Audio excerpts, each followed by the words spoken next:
Os pecados de ontem nos homens de hoje. Eu quero falar sobre a idolatria. Este é um dos principais pecados de ontem que se faz presente nos homens de hoje. E lembre-se, idolatria é qualquer coisa que ocupe o lugar de Deus em nossa vida ou em nosso culto a Ele. Por favor, eu quero repetir essa verdade para que seja gravada no seu e no meu coração. Qualquer coisa que tentemos colocar no lugar ocupado por Deus constitui um ídolo. Esse tipo de pecado não é algo que ronda o nosso coração de vez em quando. A idolatria é um pecado que nos governa e faz de nós seus escravos.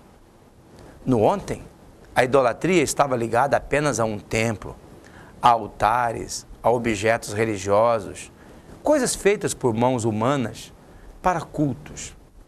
Em nossos dias, o que fizemos foi mover os templos pagãos, os altares e objetos de idolatria para os lugares ocultos do coração.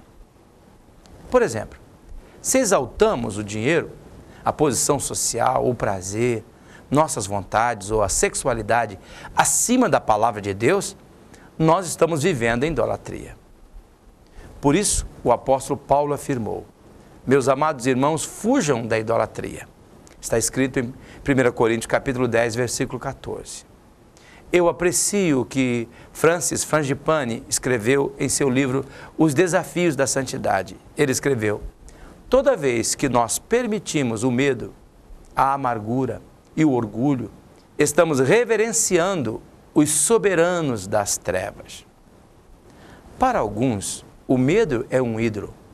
Para outros, é a luxúria.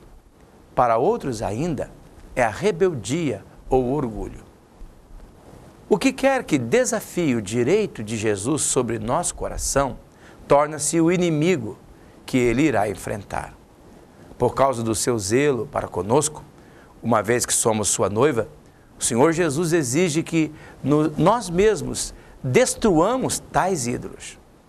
Observando as Escrituras, vemos que Jesus, ele não quer que apenas retiremos cuidadosamente aquele altar escondido, erguido para o pecado, de forma que esse não se quebre.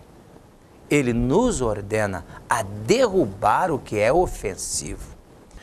Ele não está nos convidando a desmontar educadamente, peça por peça, os pilares do nosso orgulho. Em vez disso, ele exige que os retalhemos. Quando ele nos mostra um ídolo íntimo, devemos demoli-lo completamente. Não podemos abrigar secretamente a menor intenção de utilizar aquele ídolo novamente. Ele deve ser destruído. A idolatria é um pecado de ontem que se faz presente no homem de hoje.